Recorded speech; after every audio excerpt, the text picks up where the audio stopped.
And it's the 28th day of the 10th month of the year 2021. We are coming to you live from our studios in Kokomlimle on your digital terrestrial TV because we're free to air on DSTV channel 421 and Go TV channel 144. This is The Pulse. Remember, we are your home of independent, fearless and credible journalism. This afternoon, for government to increase investment in public basic education to 50% of the education sector expenditure, secure reliable funding to construct 5,403 schools under trees within projected 5-year period.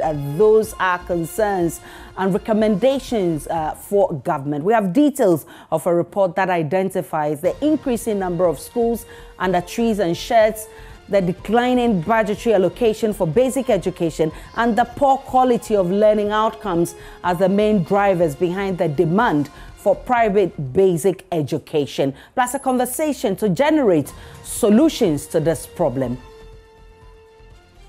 Also this afternoon, no vaccination, no participation in any football activity. That's according to the Ghana Football Association. It says our measures to check the spread of COVID-19. We have details of that directive, plus a conversation on Ghana's situation with regards to our vaccination drive, as the WHO warns many African countries are not likely to meet their vaccination target by end of the year. We are engaged.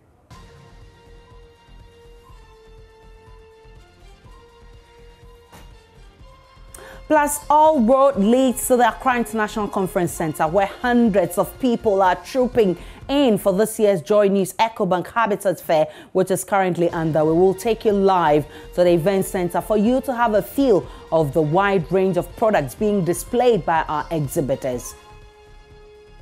My name is Aisha Ibrahim. The Pulse is brought to you by Global Communities, Dignilu, affordable, safe sanitation. We are also streaming live on YouTube on all our social media handles at JoyNews on TV. Tweet us with the hashtag The Pulse. My personal handle is at Vanana Aisha. It's always exciting to be with you. Hello, my name is Nathaniel Atto. You can catch up with all the fun and inspiration on the Joy Sports link here on Joy 99.7 FM, together with all other shows over and over again. It's very simple. All you need to do is go to myjoyonline.com/podcast and relive all of those fun moments over and over again. Joy 99.7 FM, your radio for discerning listeners. Joy 99.7.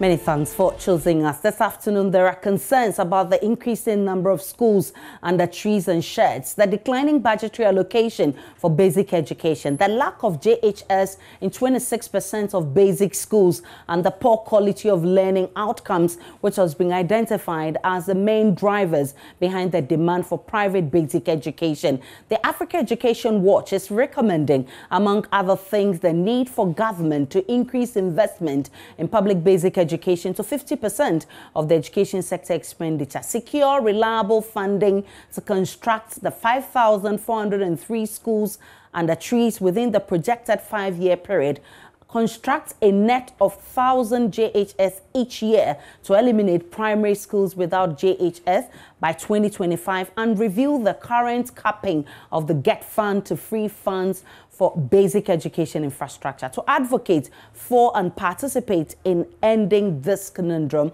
the Africa Education Watch, in partnership with the Coalition Against the Privatization and Commercialization of Education, with support from Oxfam International, is implementing the Education Spike project. It is aimed at promoting investment in public education to improve quality public education. And joining me in the studio to understand the situation on the ground and the campaign at hand is Kofi Asare, who is Executive Director of Africa Education Watch. Good to see you, Kofi. Hi, so before we even talk about this campaign, I want us to understand the gravity of the situation we're dealing with. Well, we have a situation where Ghana has a constitutional obligation to ensure that all children of school-going age enroll and complete the full course of basic education through the FQ provision in our constitution. Unfortunately, due to the dwindling quality of public basic education, you find that about 30% of Ghanaian children are still enrolled in private schools. And if you ask why Ghanaian children or parents of Ghanaian children prefer to enroll their children in private schools. They tell you that they are not satisfied about the learning outcomes in the public sector, to the extent that low-income earners who are earning lower than 1,000 Ghana cedis, 800 Ghana cedis, are still encouraged to find money and enroll their children in makeshift private schools because they believe that a makeshift private school has quality than a formal, well-organized public basic school.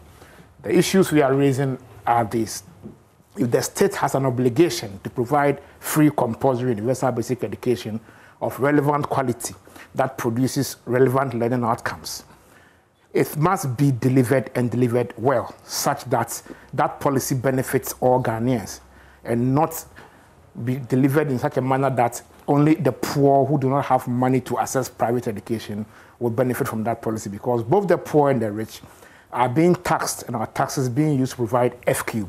So there shouldn't be any reason why, especially the poor, will not be encouraged to subscribe to FQ on the basis that FQ has no quality, bearing in mind that their taxes are being used to finance FQ. Okay. What are the dangers of everybody wanting to have a taste of private education, leaving the public schools just there, nobody attending? The dangers are that poor people will be exposed to the challenges of raising funds which they may not be able to come by to access quality education. The danger is that we get to a point where we privatize quality in our educational system, i.e., the only way there's an assurance of quality learning outcomes in basic education is that you need to attend a private school. When that happens, the poorest of the poor, bear in mind that about 10 million Ghanaians cannot afford $1 a day. So when that happens, the poorest of the poor would be left, unattended to in respect of demanding their right to quality basic education, and will be widening the inequality gap existing between the rich and then the poor. Every society that is not able to provide quality social services for the poor is not worth the salt, because all these provisions of free compulsory universal basic education, free senior high school, and other social interventions meant to provide for the right to education, among others, are mainly relevant because the interest of the poor must be catered for in a democracy. What is your recommendation to government? Because I realize that you have a number of recommendations you think government can go through to actually resolve these issues. Yeah, before we get to the recommendations are hinged on 3 key issues. The first issue is a declining budgetary allocation for basic education. Let's get it straight. There's no way any government can prioritize basic education without its prioritization manifesting in its wallet. Your priority is where your cash goes to. We have a situation in this country where, as far back as 2008, basic education was enjoying 55% of the education sector's expenditure. Now, 10 years after, in 2008, basic education's share of the education sector expenditure reduced from 55% in 2008 to 37%. That is about 18 percentage points decline in basic education. Since then, basic education's share of the education sector expenditure has been reducing. Secondary education share has increased from about 9% in 2008 to close to 28% as we speak. So the challenge we have is that we keep reducing basic education share of the education budget. Now, what is happening as a result of this reduction? Or what is the outcome of this persistent reduction in investment in basic education? What is happening is that today we have 26% of our primary schools not having junior high schools. I'm talking about 4,000 primary schools have no junior high schools. So if you are a student in a school like Butokub DA Primary and you complete primary school, you are likely to complete school and not have a junior school to enroll in. You are dropping out, or you need to go and find money and pay for private junior high school. In the absence of money, you drop out. That is one. 2, in many communities, especially in rural and peri-urban communities, children are walking miles, 15 miles in and out to school. If you go to Kofi Krom in Amenfi Central, just to go to school. As girls walk 7 miles in and out, 14 miles to school every day, the tendency of them dropping out is high. That is why we have up to 20% of children who are enrolling in kindergarten 1 not completing junior high school 3. All these are outcomes of reducing or declining funding or investment for basic education. The final one is the issue of schools under trees. Yeah. What do we know? What we know is that according to the Ministry of Education, there are 5,403 schools presently taking place under trees and sheds. Obviously, these environments are not environments that can guarantee any quality teaching and learning. So we are happy that there's an effort by government to eliminate these schools under trees. But the point I want to make is that we have the issue of schools under trees today because over the past decades, we have continued to reduce basic education share of the education sector expenditure, meaning we are reducing the ability of the Ghana Education Service, GES, assemblies to develop or build more basic schools. And that is why we are having about 5,403 schools taking place under trees today. Now, what can we do about this?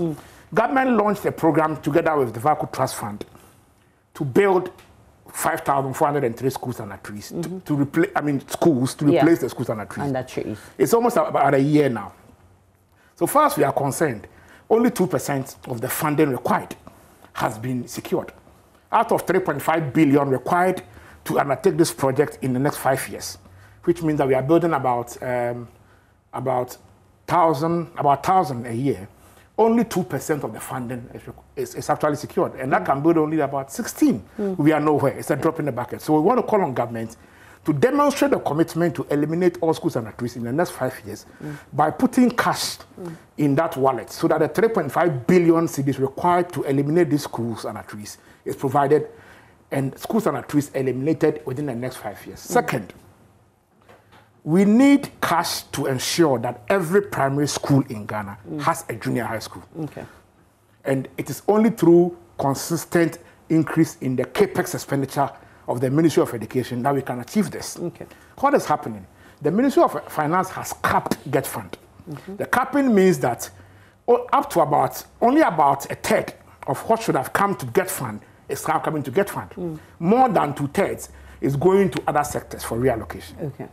Because of this, instead of, for instance, about 4 billion accruing to GET Fund for allocation, only 1.2, 1.3 is accruing. Okay. Even the 1.4 that accrued this year, that was allocated this year, 60% of it went into the payment of debt, servicing of debt. Only 40% of 1.4 billion was available for allocation. It means that we need to review the Capping Act, which has capped, among others, the GET Fund, and relax it a bit so that at least we can cap it at half and release some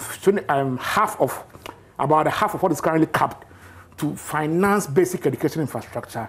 Children will be relieved that in the next 2-3 years, they will be seeing more infrastructure springing up. Because guess what? In the whole of 2020, government built only 240 junior high schools and 100 primary schools. That is so low. If we continue at the pace that we are currently building now, it will take us 26 years to ensure that every primary school has a junior high school.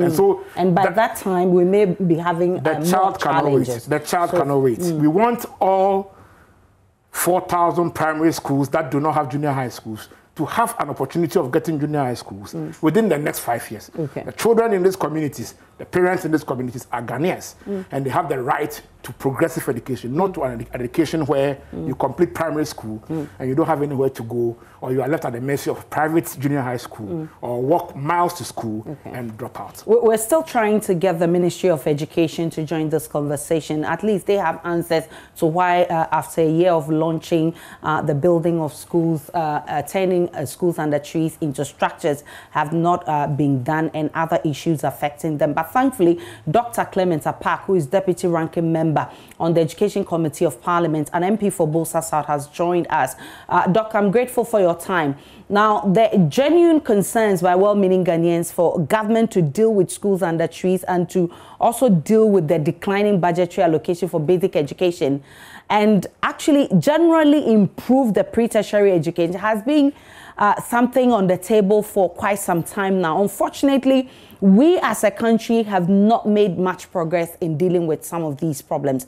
As a deputy ranking member on the Education Committee of Parliament, do you know why we haven't resolved these challenges, especially schools under trees? Well, let me say good afternoon to you. Good afternoon to viewers and listeners. My good friend Kofi Asare, for the fantastic work that he and his institution have been doing in support of improving teaching and learning in the country. I have seen a copy of the brief, and I couldn't agree more. Indeed, all the issues highlighted are issues that should occupy the attention of every player in the educational sector. It is the case that we ought to do more as a nation to ensure that we provide the needed facilities and infrastructure and the requisite teachers to improve access, because we tend to forget that just putting up the school building itself does not improve access. We need to get the teachers there, and we need to make sure that they have the requisite teaching and learning material. If you look at the issue of preschools in terms of KGs, it is very shameful. I know several. All right, so Dr. Clement Apak is actually trying to paint a picture of what the situation is currently. If you go to basic schools, especially those that happen under trees, and of course he's agreeing with Kofi Asamoah, who have put together, his outfit has put together a document that suggests that we need a lot more to end these schools under trees. Is Dr. Clement Apak back? All right, so as we wait for him to join us back, so I want you to tell me about the Education Spike campaign. What is it all about? The Education Spike campaign is a campaign that seeks to tell the whole world that education is a right, it's a public good, and countries must invest in public education. Education Spike recognizes that there's private education and the threats it poses to public education, because most governments become laxic. They become laid back, and then they watch the private sector, do the job that they're supposed to do. In this country, for instance, in Greater Accra region, in district like South, you go there and 70% of the schools there are private schools. In Greater Accra, virtually every district has about 70% of schools being private. The meaning is that government over the years has reneged, has laid back on its commitments, and rather, instead of looking at the private sector as playing a complementary role, has left the development of or access to education, education delivery to private schools, and government rather doing a little. So government rather is supporting private schools in areas like Greater Accra and Greater Kumasi, which should be the reverse. Yeah. So Education Spike seeks to bring government attention to the fact that even though you have failed to build enough schools in urban areas, for instance, the fact that you have an obligation to provide free, compulsory, universal basic education to your citizenry, you are still obliged to ensure that every community in Greater Accra region, be it an urban or a peri-urban community, is entitled to have access to a public school. So if you live in Malam and you don't have access to a public school, we are telling government that the people in Malam deserve a public school, because they are both urban rich and an urban poor people there. Yeah. And the urban poor should not be exposed to the economic factors that will exclude them from accessing private education. For that matter, there must be public schools in all communities. If you go to communities like East Legon, the only public school in East Legon is Baolishi. Okay. Until you get to the other one at Jirgano. If you go to Oyibi area, the only public school in Oyibi is one, Oyibi Presby. The school actually is running a shift system. Okay. It runs morning and afternoon. There's a head teacher for morning and then head teacher for afternoon. Okay? All these are being experienced because our governments have not planned over time against or ahead of the development of cities. So cities have grown, and this special, the development of cities have overtaken the planning for social infrastructure, especially schools. And our population keeps increasing. Exactly. And so now government is finding it difficult, or government is unwilling to now buy land, which has now become expensive, and build schools in these communities, and has left the job for private sector to do. But we are saying that no, you cannot sit down and say that because there's no land in Medina, you are not going to build any more schools in Medina. No, you understand? So we are saying that look for land. Buy land. Don't buy your normal 2 acres, 3 acres, 4 acres. You need to build a school with a big school park as you normally have. But let's be innovative and appreciate the fact that the value of land is very, very expensive in urban areas. So you can build a school on, let's say, 1 or 2 plots of land. So that people who are poor in these communities, who do not have the means of accessing private schools in these communities, can have their children educated, so that they can break the cycle of intergenerational poverty. At least their children shouldn't be poor as they live in kiosks and shacks in urban Ghana. That is what Education Spike is about. Okay, so thankfully Dr. Park is back on Zoom. Dr. Park, you were earlier making a critical point as to why we're still here. Yes, I was making the point about the inadequacy of kindergartens. And I was making the point that there are several primary schools, as rightly captured by Africa Education Watch, across the length and breadth of this country, who do not have KGs to complement. And I think I was citing the example of rural areas where parents tend to be farmers, and how the lack of the KGs makes it very difficult for children to be enrolled very early on in good time. And also many of these communities where they don't have primary schools at all. And the distance between the communities and the nearest primary school sometimes is about 5 kilometers. And so you can imagine the anxiety of parents and the need to protect their wards, and how that then affects their ability and willingness to enroll 4 or 5-year-olds in a school. There seemed to be a terrible... that is 5 kilometers away from where they think we ought to tackle. Okay.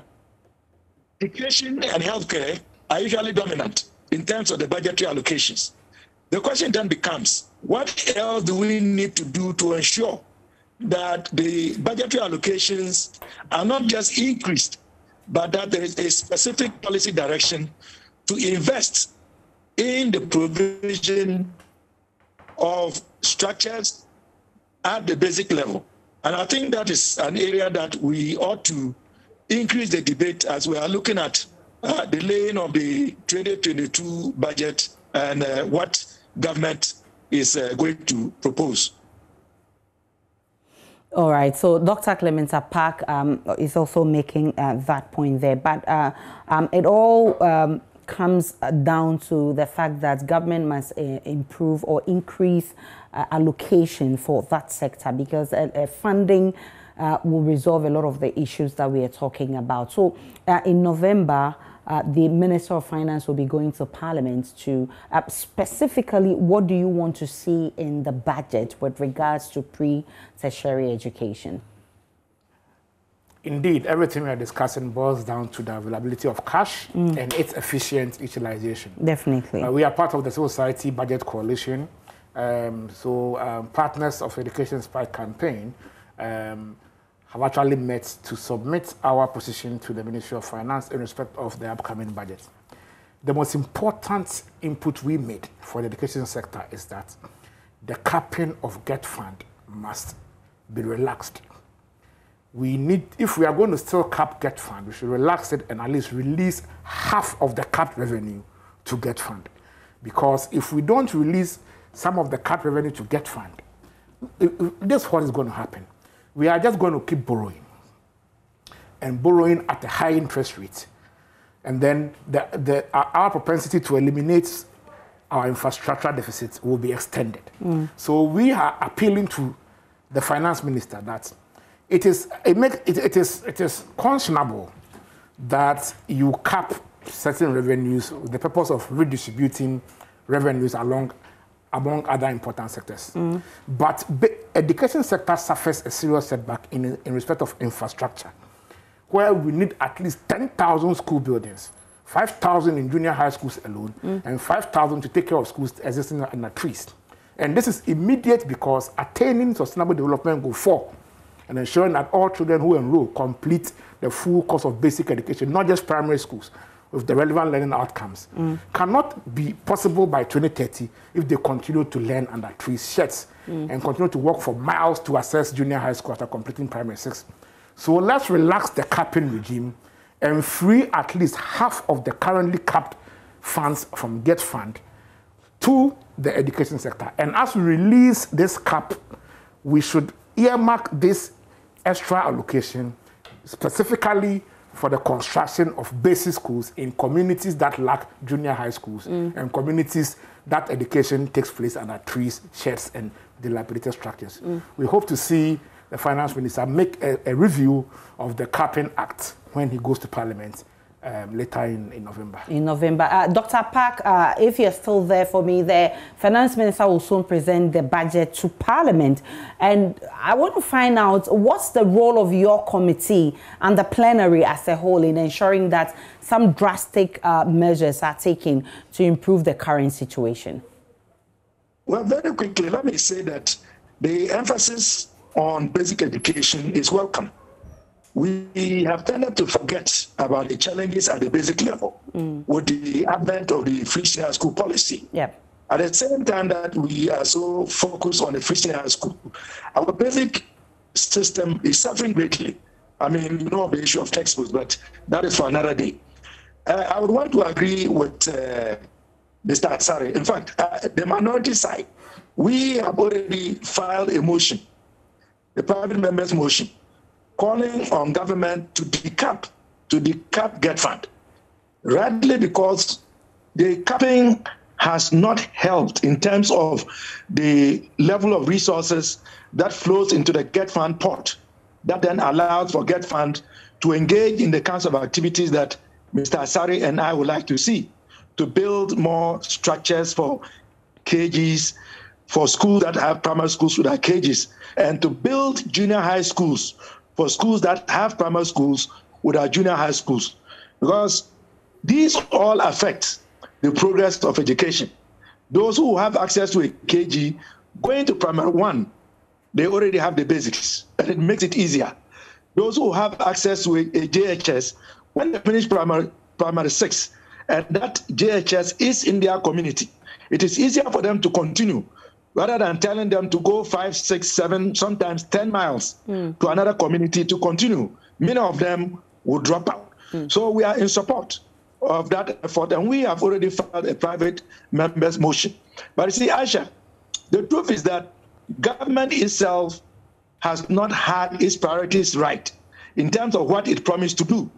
And I just give you a quick example regarding the provision of cages. If we were to look at the MP manifesto for 2020, page 55, item 10, it says, ensure that kindergarten places are available for all 4-year-old children in the country. This is captured in their manifesto. And yet they did not make provision to ensure that this manifesto promise was achieved. So we are waiting to see what is going to happen. At the committee level, they would bring what we call their estimates, both the ministry and its agencies. Usually matters.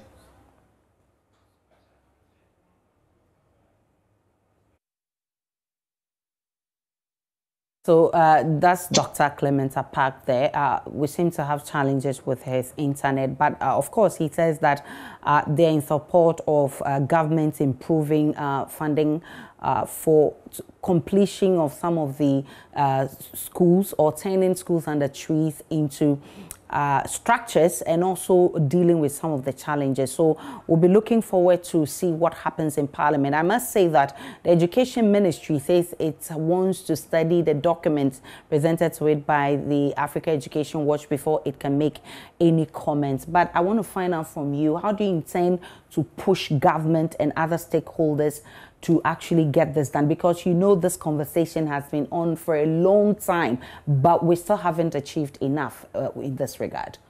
I think when it comes to government priorities, I am clear in my mind, and the group is clear in our minds, that government priorities, as mentioned in their manifesto, aligns with the things we are talking about.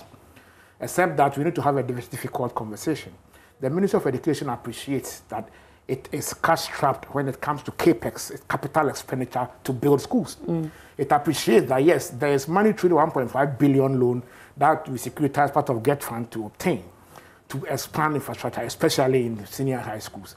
But they also agree that there is very little money available to build basic schools. That is why last year, in 2020, for instance, we built only 240 or so junior high schools and only 100 primary schools. And so they agree in principle that there is little money. Now, why are we having this challenge? Because of the capping of the revenue. If 4 billion was to accrue to GET Fund every year, as we pay taxes and make contributions to NHIL and GET Fund, now GET Fund is receiving only 1.4 billion. It means GET Fund is losing about close to 3 billion, every year to other sectors because of the capping regime. And so every practitioner in the education sector would have wished that the capping regime would have been relaxed so that more resources would be freed to enable the Ministry of Education embark on more expansive infrastructural expansion programs at the basic level. So the ministry will definitely be happy to have the capping. But of course, there's a policy of it because the capping is a decision by the Ministry of Finance. And so it will be difficult for you to openly see the Minister of Education disagreeing with the Minister of Finance about the capping of resources. But what it has done is that out of 4 or 5 billion that should have inured to GET Fund for infrastructure, only 1.4 is coming because of the capping, and the rest is being taken to other sectors. We believe that investing in basic education is the only way every government or any government should demonstrate that basic education is a priority. Basic education is the raw material. Secondary education is the factory. The quality of the raw material determines the quality of the finished product. And so we need to walk the talk, open the wallet, and invest in basic education and ensure that 50%, at least 50% of the sector's expenditure is spent at the basic level. Because without that, you cannot achieve the quality. Have you submitted some copies to the Ministry of Education, GES, and all the people who matter in resolving these issues? We have developed a lot of engagement tools. We have shared our documentaries on the lack of junior high schools in 4,000 junior high schools with the minister. I have personally shared it with the minister. So all the positions we are holding are positions that the ministry is fully much aware. But we are going to also directly engage the Minister of Education together with the All African Students Union, members of the coalition, teacher unions, etc. We're going to have a meeting with the minister and then discuss formally these positions. But they are aware of all this because we are communicating not only through reports, but through documentaries, through flyers and all that. And we have shared them, and we keep sharing them with the Ministry of Education, the Ministry of Finance, and all other people in policy-making positions to appreciate that we need to do something about the capping of GET Fund. All right. I'm grateful for your time, Kofi Asare, and thanks so much for the good work you're doing. And of course, let's go straight to the Accra International Conference Center, because hundreds of people are trooping to the Accra International Conference Center, where this year's JoyNews EcoBank Habitat Fair is currently underway. A wide range of exhibitors are displaying their products with packages tailor-made for you. My colleague Hannah Odame is at the Accra International Conference Center. She joins us with more. Hannah, you've been speaking to some exhibitors and prospective buyers. What have they been telling you, Hannah?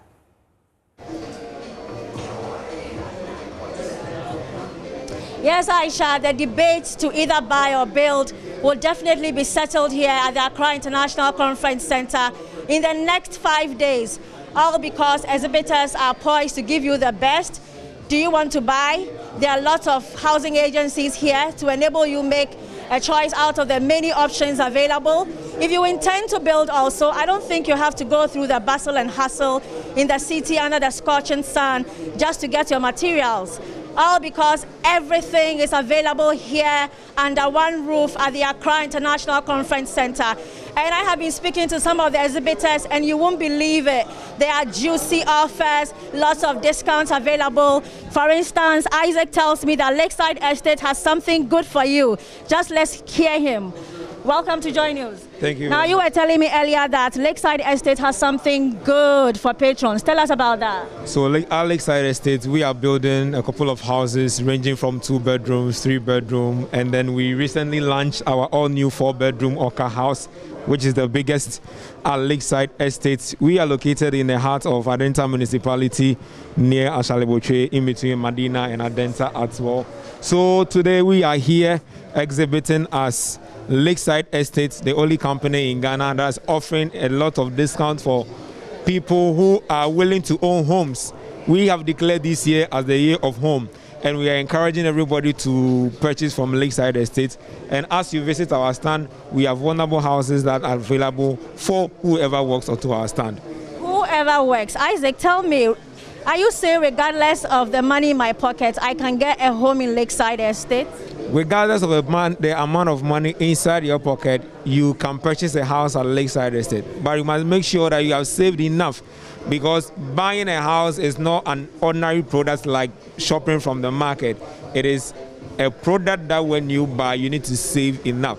But looking at the products that we have with our 2-bedroom standard, that is the most basic house that most people opt for at Lakeside Estate. So currently we have run out of stock, and we are building up a new phase called the Lakeside Hills Phase 2, which we are currently opening as a new site, and we are welcoming everybody to come on board, regardless of whatever money you have. Somebody is budgeting right now as they listen to you.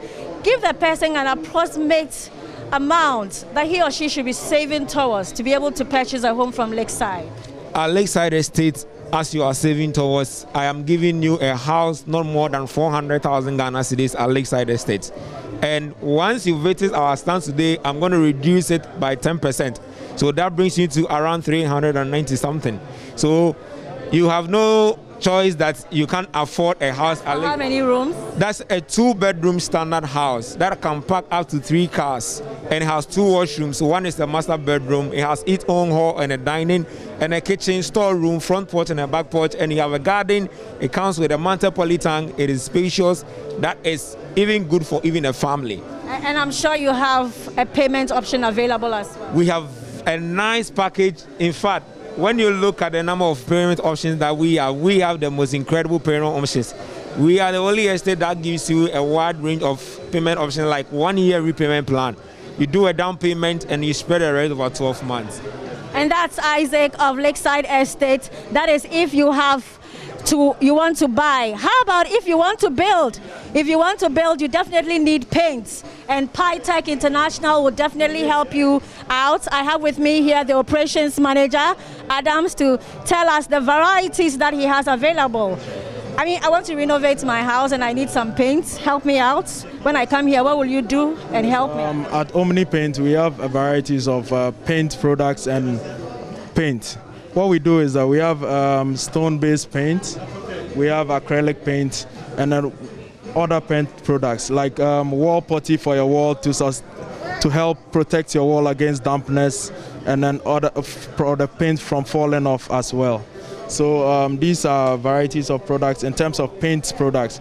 And then we have epoxy grout that comes in between your tiles to create a nicer finish and add extra beauty to it as well. So for now we have 2 colors, which comes in a gray color and then gold color as well. Does it also prevent the weeds from growing in between the bricks? It also does as well, and it prevents the dark spots. When you keep mobbing your tiles, whatever that comes in between, you get this beauty almost every time. It never fades off, and you would have this finish every time from now. You heard it all from Adams with PyTech Paint. If you want to renovate your house, you have finished building, you want to just paint, be sure to visit PyTech. How about global lighting? Because after you have built, you definitely need your light. And I am here with the operations manager as well. I mean, lighting is very, very important for our homes. How are you? What's your name? My name is Nicholas, and you? I am Hannah, JoyNews. Welcome to Global Lighting. So, Global Lighting, we've heard of you several times. You've been on multimedia several times. Tell us what you have for our patrons, because we are coming here with so much expectations. Tell us what you have for us at the fair. Oh, okay. Global Lighting. Those who have patronized Global Lighting before knows we don't compromise on quality. With Global Lighting, we deal in household lighting. We also deal with commercial and industrial lighting as well. Anything lighting, we got you covered. And because we don't compromise on quality, we take our lightings from Europeans' finest lighting companies you can think of. We take from, let's see, Ford in Spain, Brilliant in Germany. We also have Megaman, also from Germany. Then we have Maximus from UK. Because of that, because of the patronage, sometimes when we come to this multimedia habitat fair, that is why every year you see us in this habitat fair. And what we do is... We want to know what you have for our patrons this year. Okay, for here what we have Megaman's bulb. That's our bulb from Germany, and they are the German-led brand since 1994. And we have all sort of bulbs covered. We have this bulbs that mostly you see in shops and in homes. And one thing I would like to tell our viewers is when you are buying a bulb, you don't only have to look at the wattage, you also look at the lumens that the light gives so that you can know the exact brightness that the bulb is giving you. We also look at the total number of hours the bulb can last, so you know that this is what you are getting and this is the number of days the bulb is going to last for you. Yeah, so that is what we have over our competitive. What we are also doing here is anything you buy from here, we give you 25% discounts on the lights that you buy from what we sell from the showroom, so that at least people who come here can also have something to take home. We also have spotlights. That we are selling here. This one is 15 cedis when you go to showroom, but when you come here, we sell it as low as 10 cedis for you, so that at least when you come here, you know that coming here has been beneficial to you. Thank you very much. Where else will you get all this education on your housing needs except you visit the EcoBank JoyNews Habitat Fair, where you will get this kind of information about the right kind of things to buy for your home. Not only that, but then you get some 25% discounts when you go to Global Lightning. I am here at Stone Depot Limited, and remember that you definitely need to have a nice finishing after you have built. And so I have one of the representatives here to tell us what she has to offer. Why should we come to your stand and what are you offering us? Okay, so what we are offering now is we are offering a 10% discount on every stone purchased. So we have the granite, we have quartz, we have marbles, basically for staircase, dining tables, kitchen countertops, and etc. Yes. So currently we are offering a 10% discount for this whole year. Yes, so that's the reason why you should come to Stone Depot to purchase us. What are we buying the stones to do? Is it for the finishing, for the tiling, so that all our prospective homeowners will know why they have to come to your stand? Okay, so currently what we use the stone for is for kitchen countertops. As we all know, we have the quartz, which does not stain, it doesn't scratch, it's heat resistant and very good for kitchen countertops. It can be used for over 25 years and it's still intact. Yes. Thank you very much. Make sure that you visit Stone Depot because they have a 10% discount available for you. And oh my, you definitely need somewhere to sleep, and you need a comfortable bed to sleep on. You need comfortable furniture. And so I am going to get my seat here and talk to the representative from Fairnat. Welcome to JoyNews. Thank you. All right, so I see that you have very beautiful furniture here. Of course, I would love to have one for my room, but you have to tell me why I should come and buy from you. Why should we come and buy from you? Yeah, you should come and buy from us because we have affordable and we have quality furnitures. You know, the company was established in 1974, and that makes us 38 years now. It's an old company, and we are the only surviving local manufacturing company for furnitures. So as you can see, as for quality, that's what we build. That's our brand. We are known for quality. And if you want something that will last for a very long time, then you have to come to Fairnat. For all your wooden products, furnitures, beds, dolls, dining sets, for offices, we do conference tables and chairs.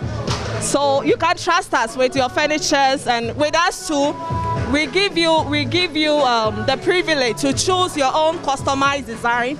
So we are more or less like we customize furnitures. That's what we do. You come to us, you choose your style, then we produce for you. That's what Fenat is all about. So we are inviting each and everybody in Ghana to locate us at Osunyaniba Estate. That's where we have our showroom and our factory too. So you can visit us. You give us whatsoever you want, any furniture design. Trust us, with wood furnitures, we are the best. We are the best, and of course, I definitely have to try it. I mean, how comfortable it is. You would love to really, really sleep on such a bed. You will not have any back aches, and then you have beautiful sofa, very well pointed out, very good fabric, finishing and everything. Plus wooden designs. You'll have to visit this place.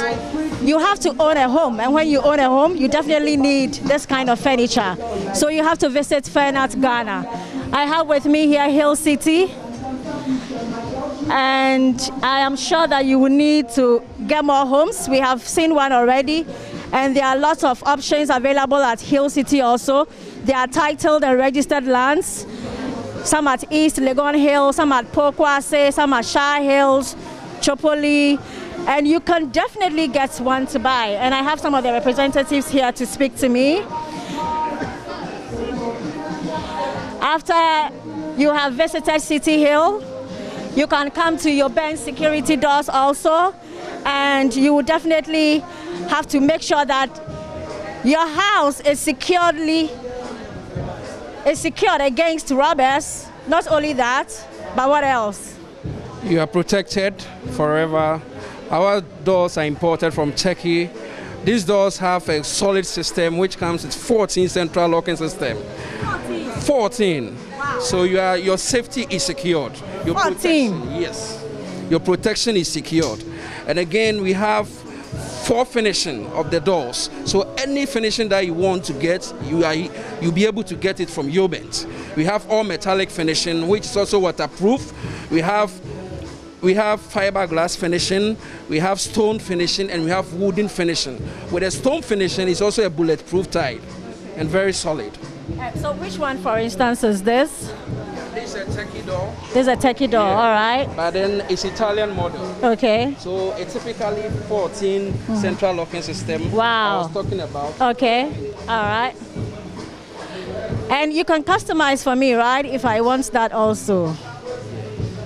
That's super cool. And I want to know that when we come to your stands, for instance, you will be giving me something juicy. What will you be giving me when patrons come here?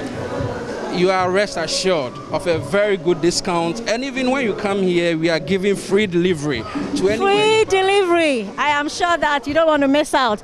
Just come to Yobet Security. You will find all these locks. And this is the EcoBank JoyNews Habitat Fair. It's running from today to the 1st of November 2021 at the Accra International Conference Center. There are lots of discounts available here, lots of options to choose from.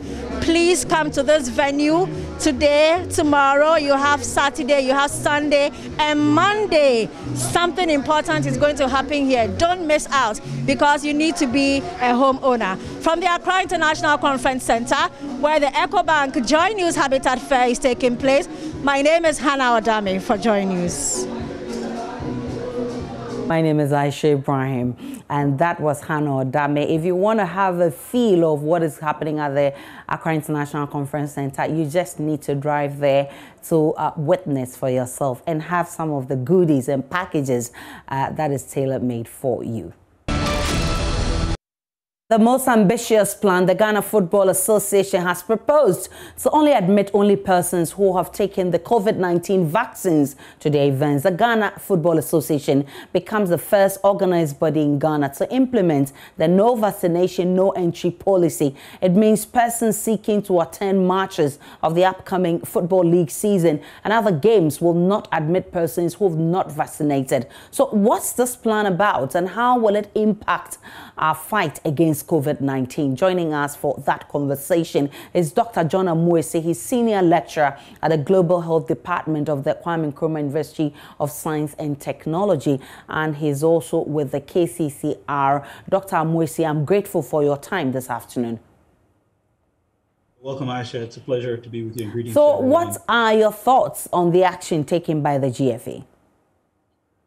No, thanks for that. I think it's a highly commendable decision taken by the GFA, and I'm just going straight to the point for two reasons. One is football is essentially a contact sport, so you're going to have a lot of contact with each other in the dressing room, on the pitch. There's the involvement of the referees and people around the pitch, and then ultimately the people in the stadium. So it is a contact sport. And anywhere there is contact or close interaction, the risk of transmission of any disease, infectious disease for that matter, is high. And COVID is definitely up on that agenda. That being said, there's only two options. Either you have a mandate to make sure everyone is vaccinated, or that there is routine testing before every match or within certain windows of matches. It is very clear that the cheaper, less invasive, less risky, and everything option is to have people vaccinated, because when you do that, you can eliminate having to test on a regular basis. So it's not only common sense, it's also definitely the right kind of public health decision. I expect this kind of decision to go beyond the GFA to very soon at health facilities and in other workplaces, in the banks. I do expect very soon we will see these kinds of mandates. I'm sure that legislators are also looking at this very closely to maybe translate into some kind of legislation, at least in the public sector, and then the private sector can also move in the same direction. So by and large, I'd say it's a great decision by the GFA.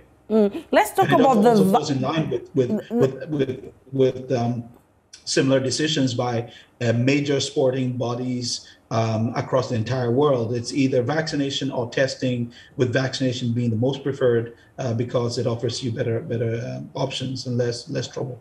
Let's talk about our vaccination drive, because there are a number of people who will argue that it's not fault of theirs why they've not vaccinated yet. But the WHO says many African countries are unlikely to meet their target with regards to vaccination.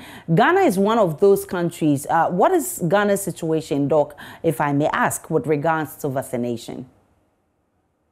Actually, you asked a great question, because perhaps that's one of the spanners in the works when we look at this decision by the GFA. The question is, we have only vaccinated barely 2% upwards of our population. And so if you have a couple of vaccines coming in, who do you prioritize? Do you prioritize our sports people over the rest of the population? Well, that's not my call. How I look at it is this way. What does the country prioritize by way of activities which we carry out? Definitely our security services are really critical. The police, immigration service, fire service, prison service, and then the health workers. These are all at the forefront when it comes to vaccination. It's been done this way. Do we want to put sports people also in the front in terms of priority? Well, that's not my call. But if we want to do that, then it would require that sports people are vaccinated so that they can engage in the sports, which also a form of entertainment and employment for many people in this country. That being said, while WHO has said that Africa is not there at all with regard to vaccination, Ghana in particular is definitely ahead of the curve in relation to several other African countries. We're by no means there, as I said, upwards of 2% and climbing upwards maybe towards 5%. But there's a lot to be done. I know there's a lot more doses of vaccines coming in to Ghana.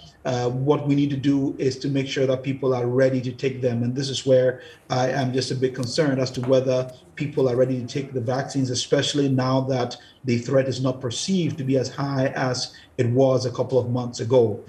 So a lot more to be done with regard to bringing in the vaccines. This, from what I understand from the authorities, is being done. We're expecting them in.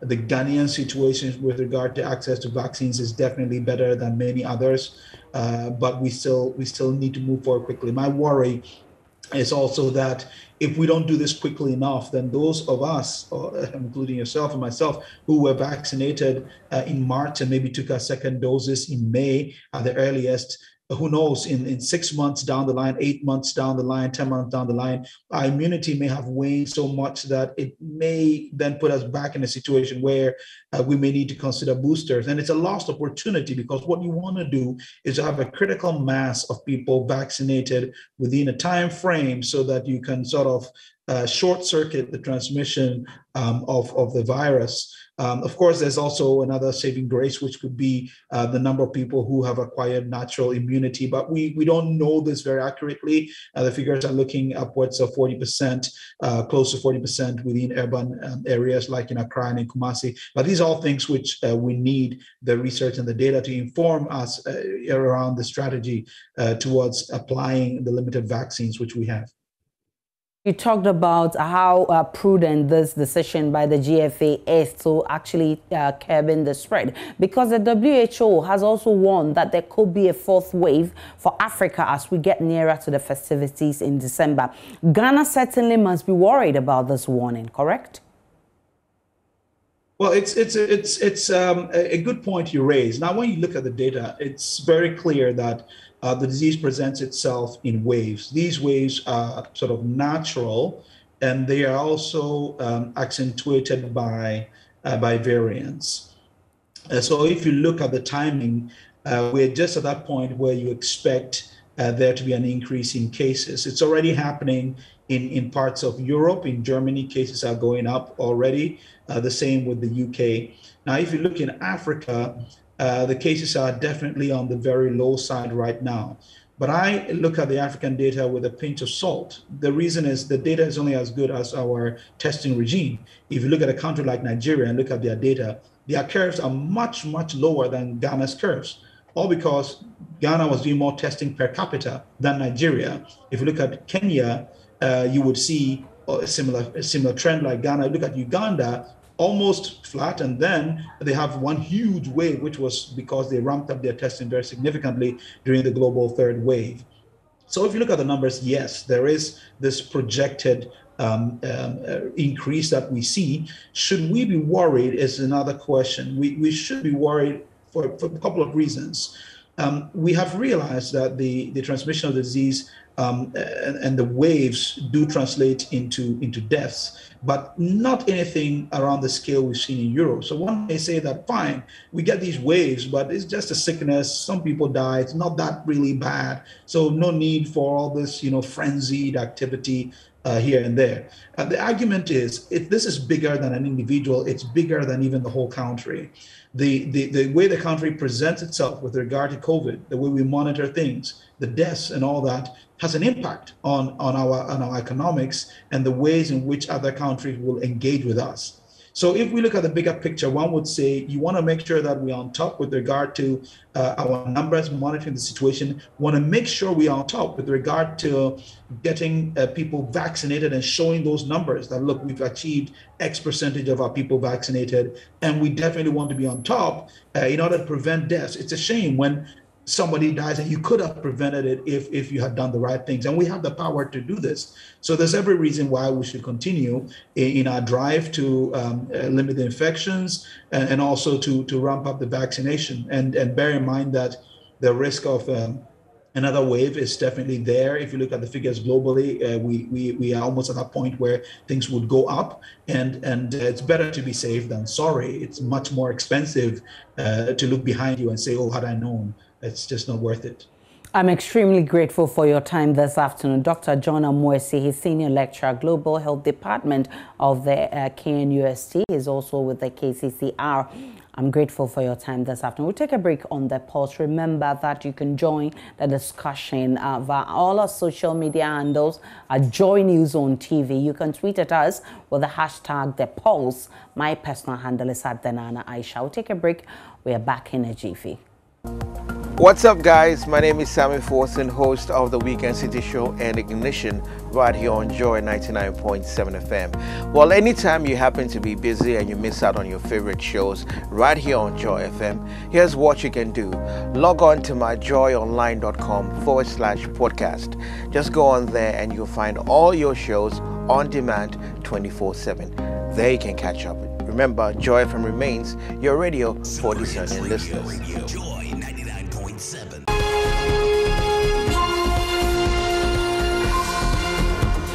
And now to the National Science and Maths quiz. They started with extremely high hopes of winning their contest for the day to secure a spot at the 1/8 stage of the 2021 national competition in Kumasi. The campaign of Kalpohene SHS, which sent Charles Seminary in the regional qualifiers, hit a snag as they were overpowered by the squad from Bolga SHS in the third round. Ketsi, the problem of the day.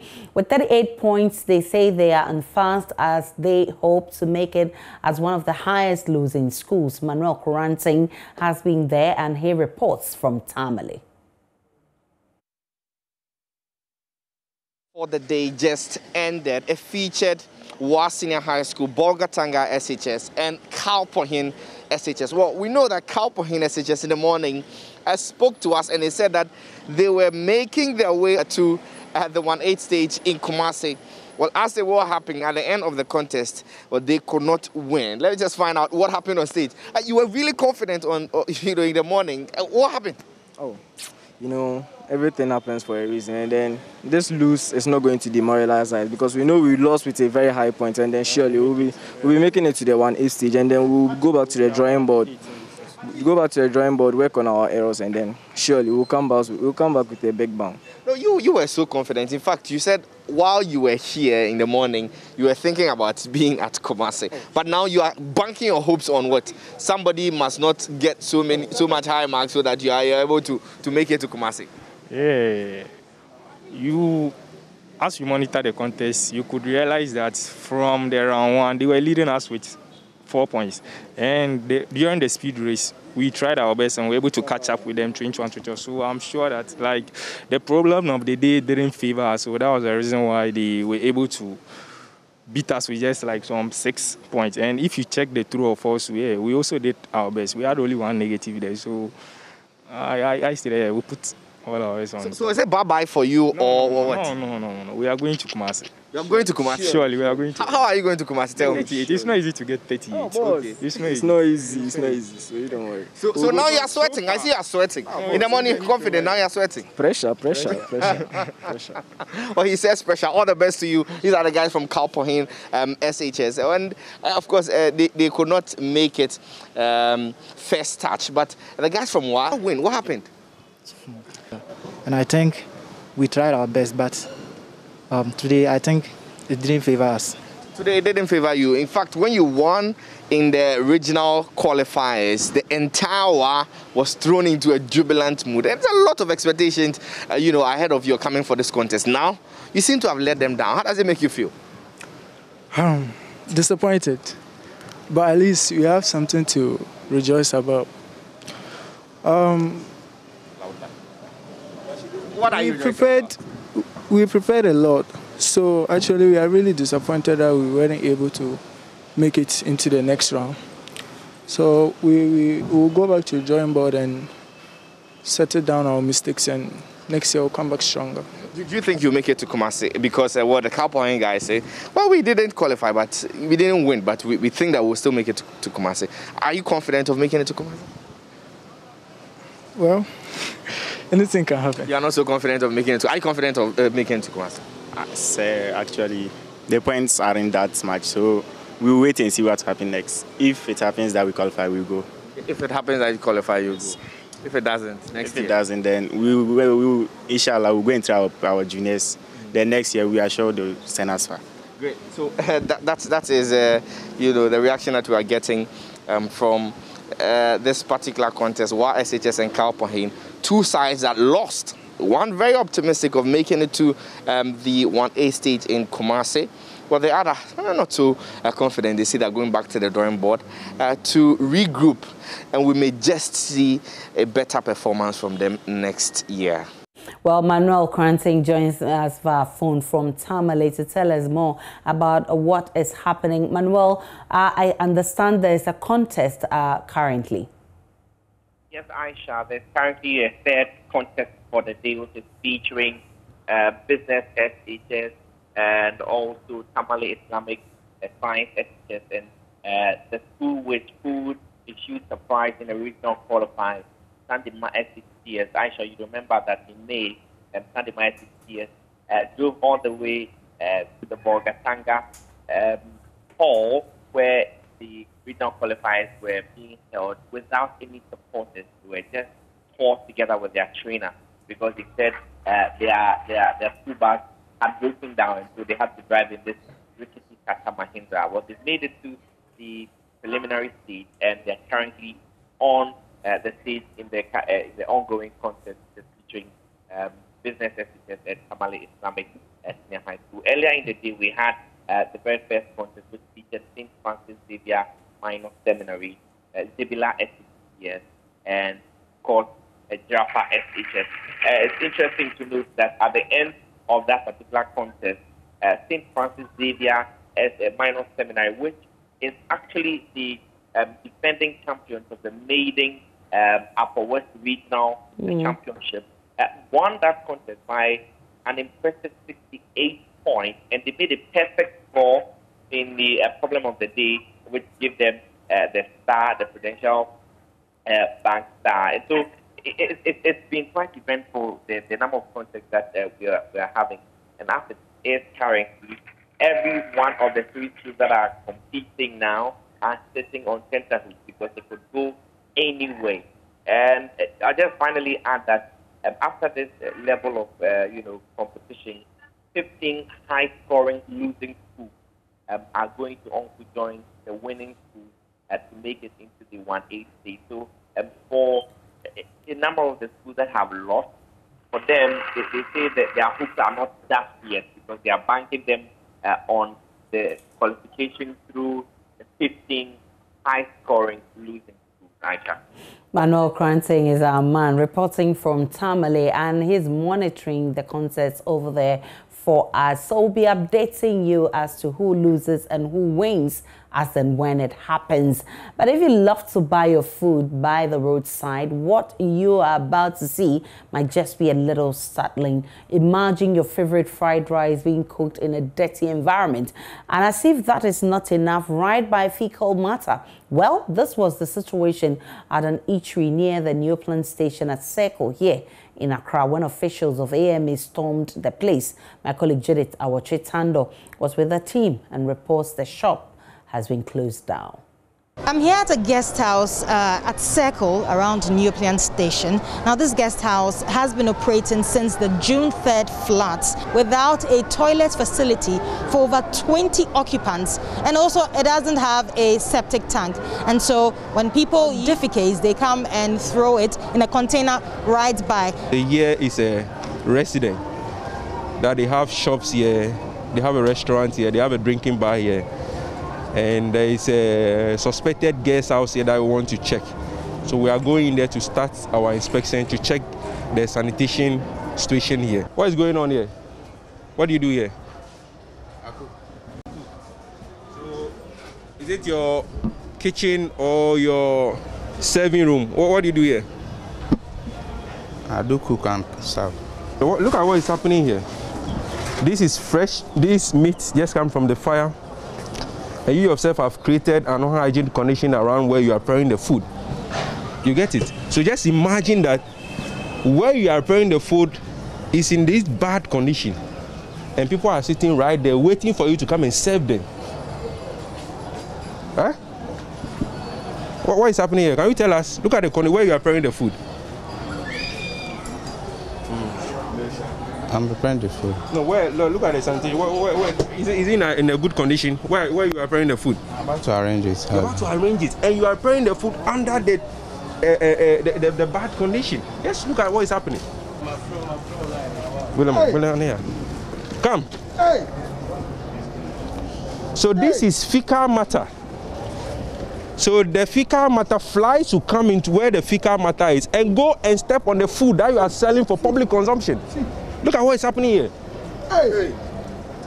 So how many times have we warned you not to sell or not to prepare food here and sell for public consumption? How many times?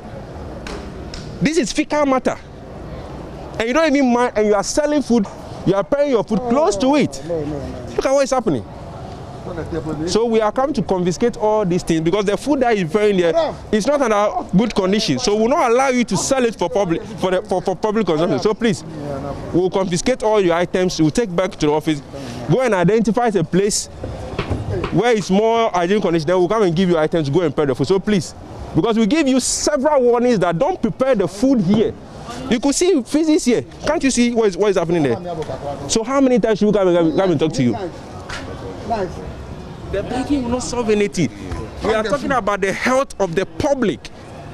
So begging AMA will not solve anything. That's what I'm asking. How many times should we not to come and tell you that don't come to sell, prepare the food and sell it here? Because the environmental condition here is not favorable to your activity, but you keep on preparing the food close to where the fecal matter is. Sir, if you can ask, where exactly is this fecal matter coming from? This fecal matter is coming from this building. And that's what I'm saying. It's been a very long time that this building has been there. So the septic tank has broken down. But they also keep on using the tank.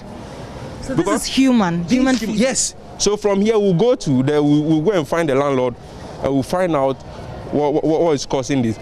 Because the thing is blocked. So since the thing is blocked, all the fecal material will just come and stack in there. Okay, so this is a mini restaurant that is selling food right by fecal matter.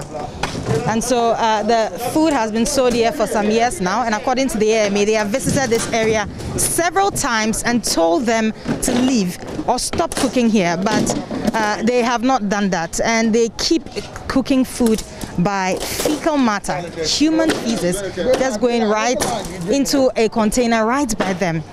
And so the AMA is breaking down their facility and stopping them from working with immediate effect.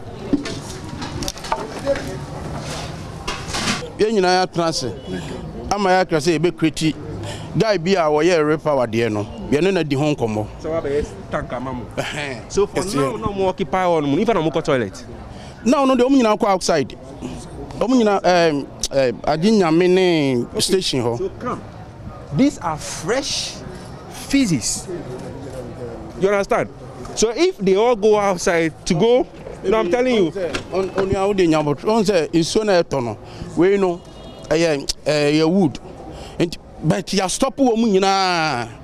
In the year now, one more kind of war for 1 month no. Pacho, your mouse abankrata away. Next week we are taking the house to court. So that why you are not interested about the property. If the property don't belong, you are the caretaker. So please take it and communicate to your landlord. We finish our work. Reporting for JoyNews, my name is Judith Awotre Tando. And that was a report by Judith Awotre Tando. Now, the voter caucus in Parliament is calling on the National House of Chiefs to compel President Akufo-Addo to render an unqualified apology to the Aplao chief Togbe Ajongaga and Menya Fiti. President Akufo-Addo, while addressing the paramount chief's concern about an abandoned e-block project in his jurisdiction, observed that if the chief is frustrated about the delay in the completion of the project, then he should complete it himself. Well, the minority feels the president's comment is an affront to the chieftaincy institution. The NDC MP say they are being pressurized by their constituents to insist drastic measures will be taken against the president should he fail to apologize. Let's take you live to Parliament now and speak with my colleague Parker Wilson, who was at that press conference. Parker, you've been speaking to the North Tongue MP Samuel Okujeto Ablakwa. What has he been saying? Well, so Aisha, for him, it is very unfortunate that the president made those comments. And then again, the argument that the president spoke in jest. For him, I mean, we take the president more seriously than the comment that he spoke in jest. So he wouldn't accept that excuse that the president spoke in jest. And so he's asking the National House of Chiefs to quickly compel the president to render an apology to the paramount chief of Aflao, because in his view, this is an affront. This is an attack on the chieftaincy institution. And clearly, it doesn't speak well for posterity. And he indicated to us that the chiefs in the voter region, together with their constituents in the voter region, are mounting pressure on the voter caucus in Parliament, that they should use all parliamentary procedures to ensure that the president does the right thing.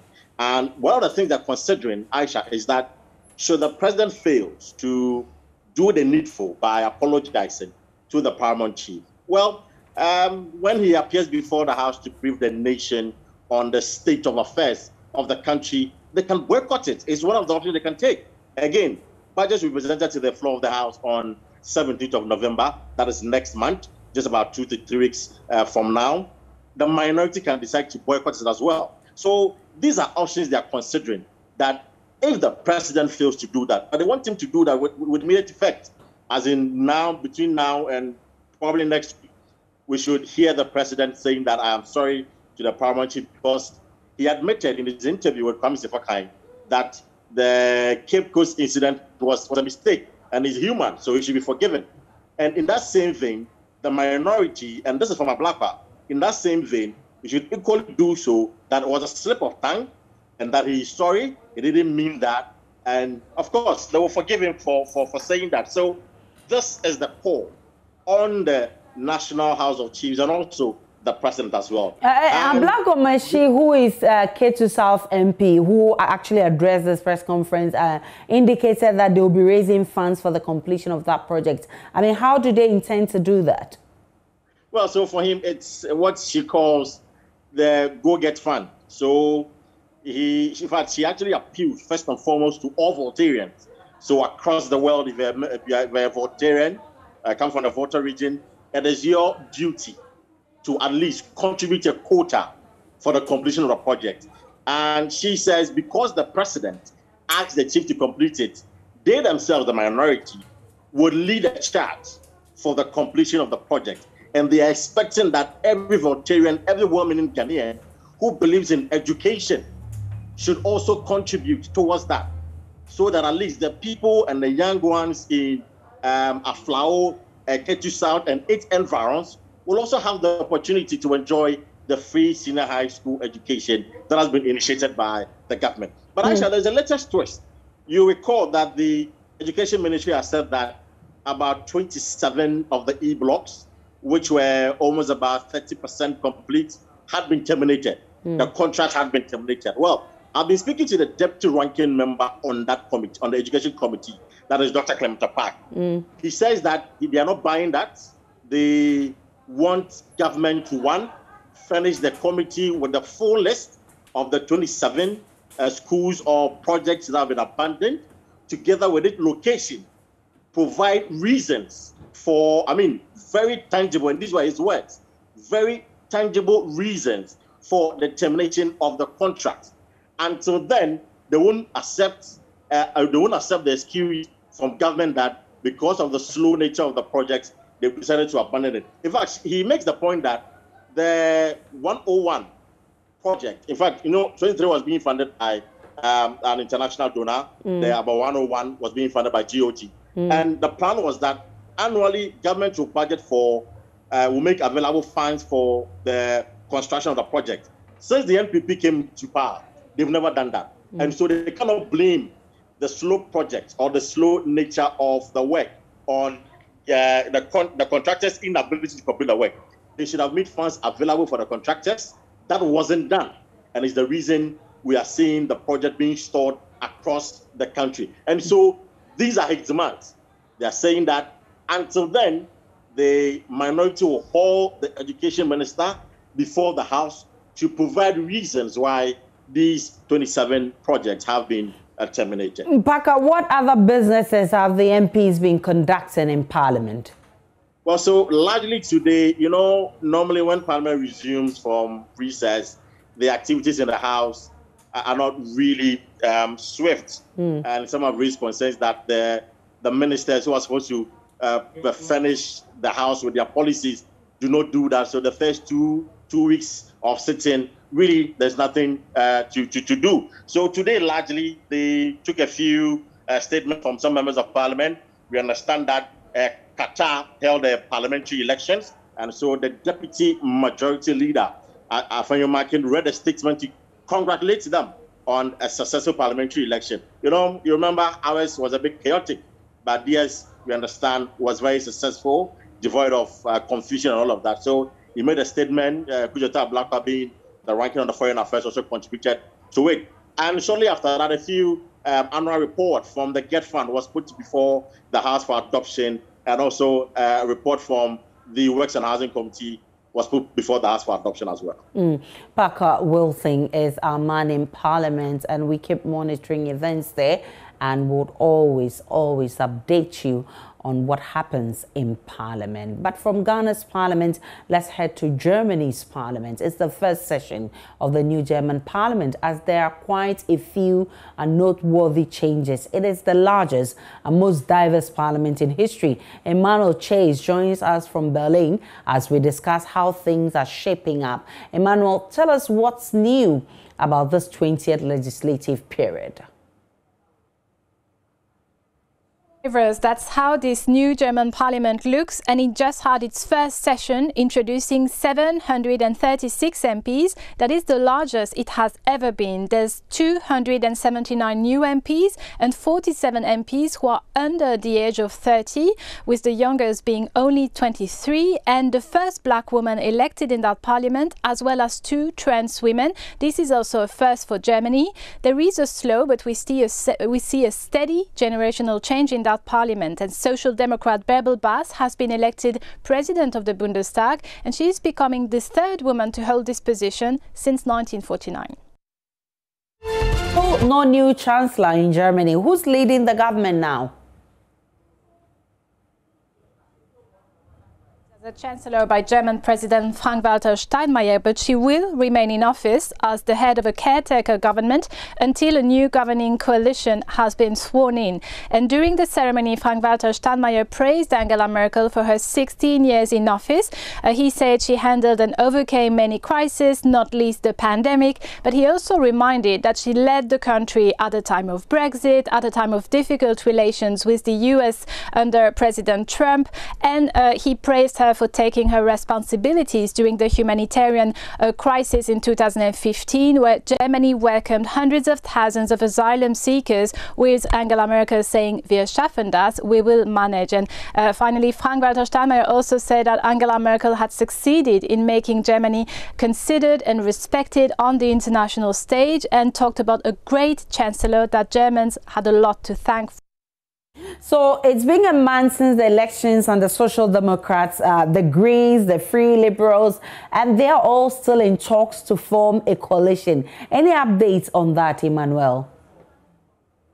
The negotiations are still ongoing between the Social Democrats of Olaf Scholz, the likely next chancellor, and the so-called kingmakers parties, the Greens and the Free Liberals. And in preliminary talks, well, they've agreed on some key issues, such as an increase of the minimum wage and a coal exit brought forward by 8 years and now planned for 2030. But they've yet to settle on other issues, not least which party will take which ministry, and this could still last for months, with the 3 parties aiming at concluding the negotiations by early December.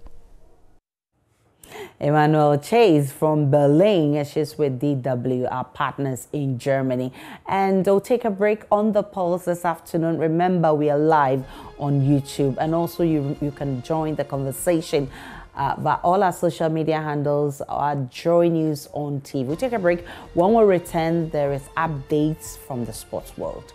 Hi, this is Lexus Bill, host of Drive Time on Joy 99.7 FM. Listen, you don't have to worry if you miss Drive Time or Personality Profile. It's going to be live on our podcast page. Just log on to www.myjoyonline.com/podcast. You can listen to Drive Time, Personality Profile, and any other of your favorite shows on Joy FM on that page. You don't have to miss a show at all. Joy 99.7 FM, radio for discerning listeners.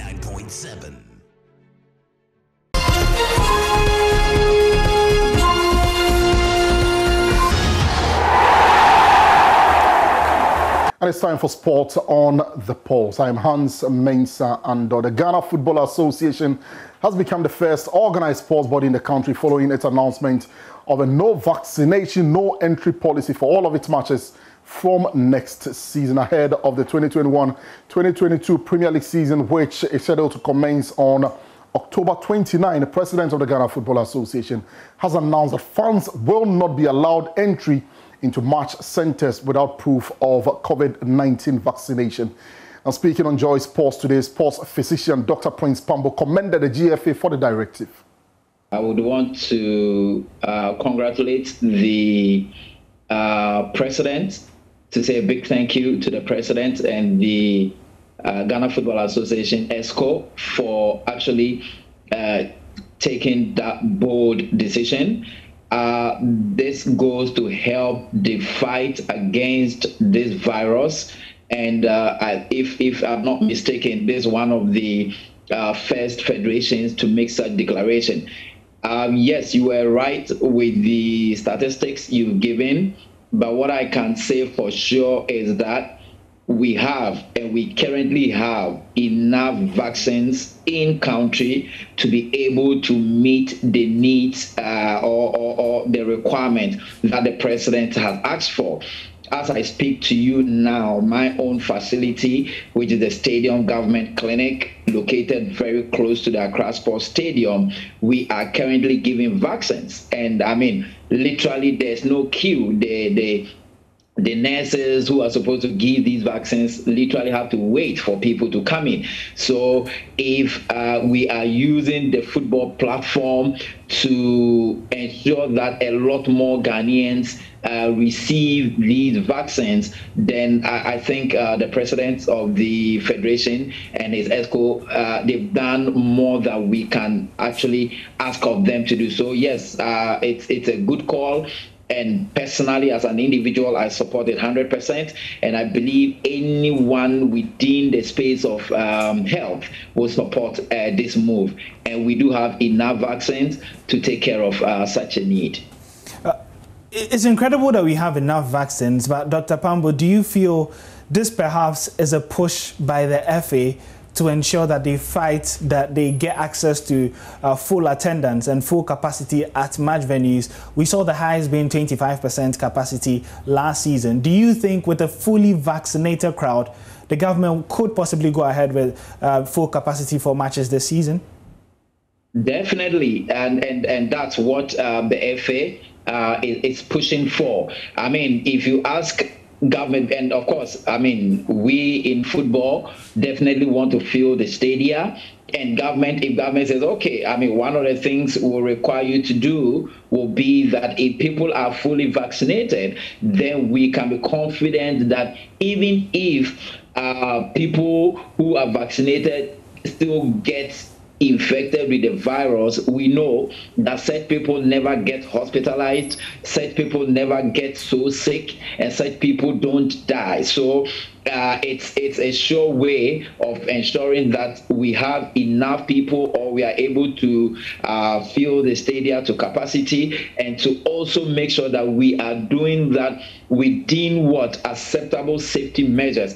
And I mean, receiving the vaccine is one of the protocols when it comes to the fight against the virus. So yes, once we are able to assure ourselves and government that everyone coming through is going to be fully vaccinated, I don't think government is going to cap the number of people who can access this. That was Dr. Prince Pambo sharing his thoughts on that directive from the Ghana Football Association. Essentially, if you're not vaccinated, you will not be allowed into a Ghana Premier League match venue. Later tonight at 9 p.m, we'll bring you the GPL Primer here on the JoyNews channel as we prep ourselves for the start of the Ghana Premier League season 2021-2022. You can read more at myjoyonline.com/sports. I'm Hans Mensando. Many thanks for your time. And that's where we wrap up the curtains this afternoon on The Pulse. My name is Aisha Ibrahim. Many thanks for watching.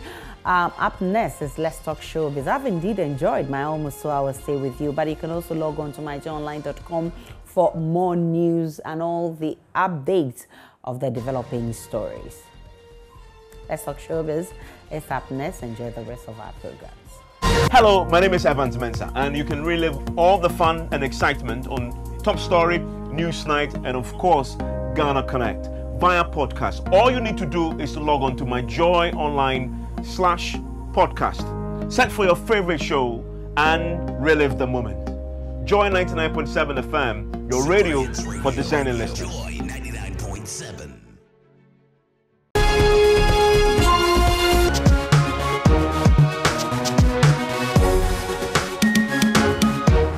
you're welcome to Let's Talk Showbiz here on the Joy News channel. My name is Doreen Avian. Of course, I'm here to bring you updates in your world of showbiz. I can tell you something about Shatawale and Medical. Their first post after the bill. Yes, I'll show you pictures of that.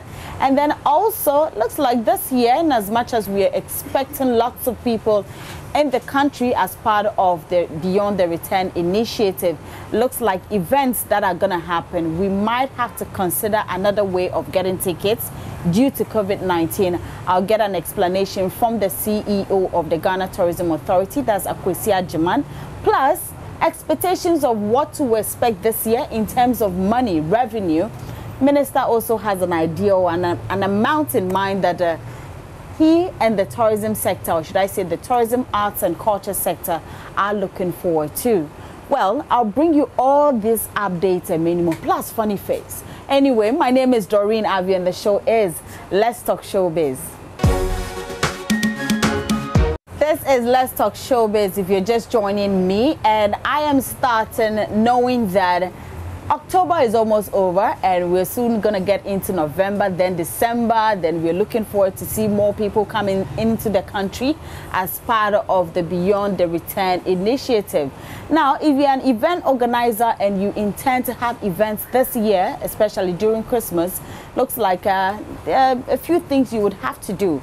So in terms of ticketing, my colleague IB caught up with the CEO of Ghana Tourism Authority to find out how people are going to get tickets or buy tickets to go for events. And he's been doing an explanation. So if you're an event organizer, you need to pay attention to what he's saying, because I guess that would be the way to go.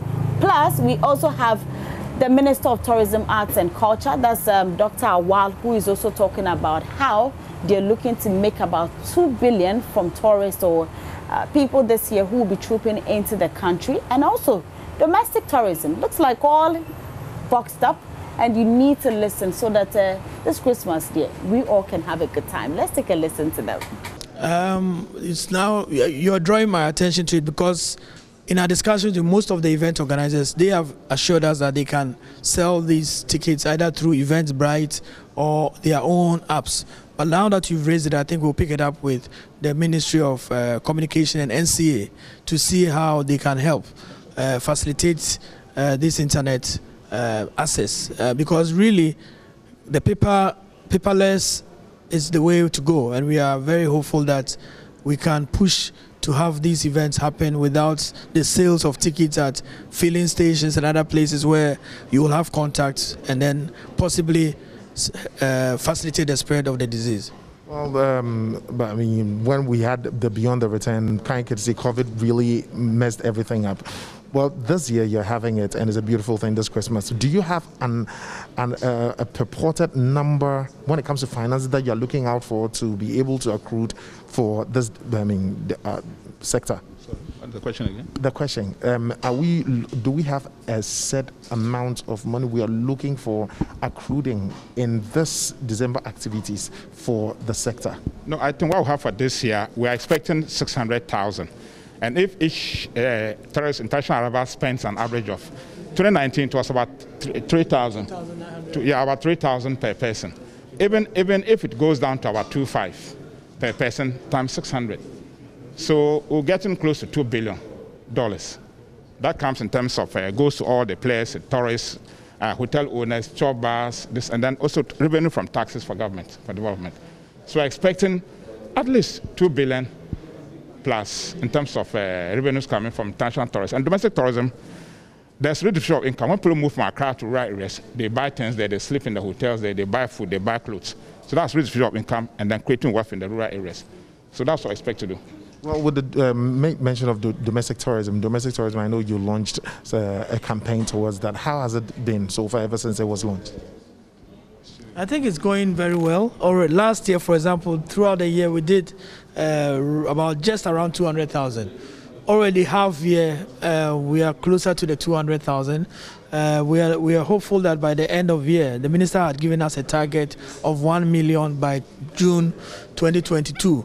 And so we are hoping that if we can get to around the 500,000 by December, which we are very hopeful we can, then our target of 1 million by 2022 will be there. We've also seen a growth in numbers from Nigeria, which is a good thing.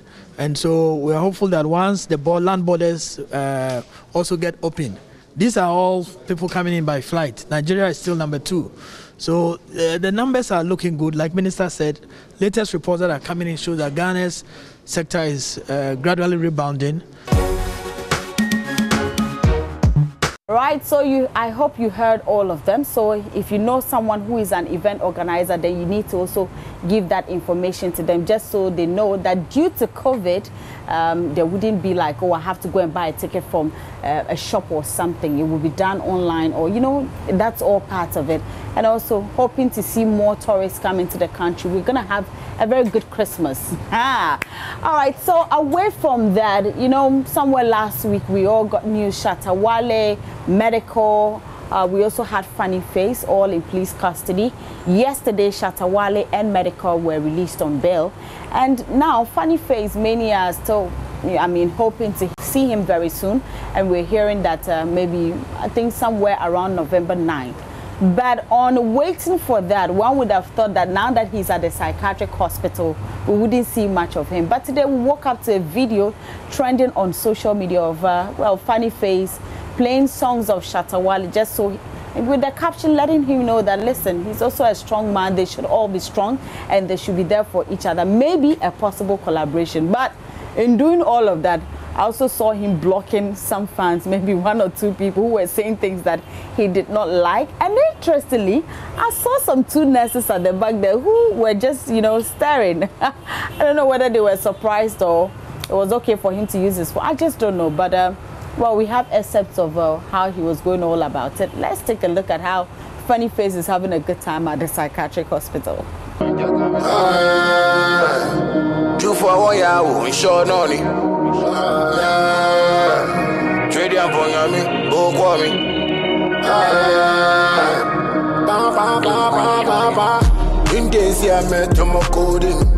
I told me I get phoning. Tonight I could raise my booty. Nishata bacha me kwemi. I can't alone if you go. I follow lonely one checkbook. One location I can take. Jina Budami, I'm in Teku. Come on, now when I get your shit all no, not get it on a silent. Okay, my check back pale. Now on highway, Shatta Wale kame. I'm a kame out. I want bengana me out. I'm gonna make a mouth. Ujendo, kumo sakela uke. I'm a kame bote. Shatta get okay. I'm a joke. Ujendo, kumo sakela uke.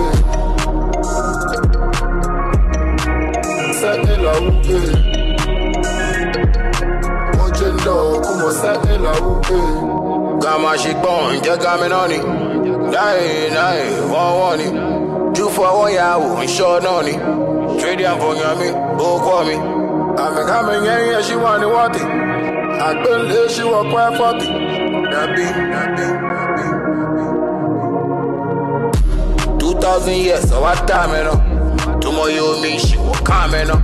Pioneer News, one come, you know? Chimu Van Dam, Kumo, one time, you know? When the man carry home, about the big washalu. Palladium beach and me Pablo. You for Jano Nabakwabu. I'm a cameo. I want Bengana Meo. I'm gonna make a mouth. Ojendo, Kumo Sakela Uke. I'm a cameo. Shatta get okay. I'm a joke. Ojendo, Kumo Sakela Uke.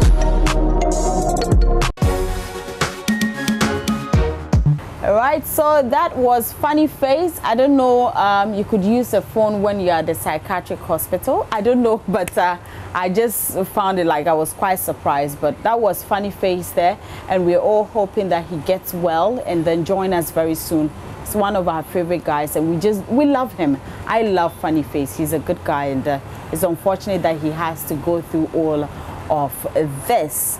And then now to our men in town who have been granted bail, Shatawale and Medical. Yesterday we saw videos on social media suggesting that they went to have a sea bath. I don't know, somewhere maybe around next door or something, but they went there, took their clothes off, had a little bath. I don't know what it means, but I know that it was somehow to cleanse of whatever had happened. I don't know, but we saw videos of that. And now they've actually put pictures of themselves out. You can see something, you can go on Shatawale's page, you see his tweet or post after he was released, talking about blood, I mean, letting us know that it is a brotherhood thing. And then you go on Medical's page, he also puts out the same thing. It came with lots of comments or messages from fans and loved ones. But we're hoping to hear whatever the court is going to say when they are called back, and we wish them all the best. Well, this is where we end it all on Let's Talk Showbiz. My name is Doreen Avio, and I hope you had a good time on Let's Talk Showbiz. I'm back here same time here on the Joy News channel. But remember to log on to myjoyonline.com, the entertainment page, for more of our stories. And also go on Joy Entertainment pages. That's on Facebook, Instagram, and on Twitter. Get all the updates, short videos, and everything from our various platforms. And well, on Twitter and Facebook, I am Doreen Avio, and on Instagram, it's Doreen_Avio. Have a great evening.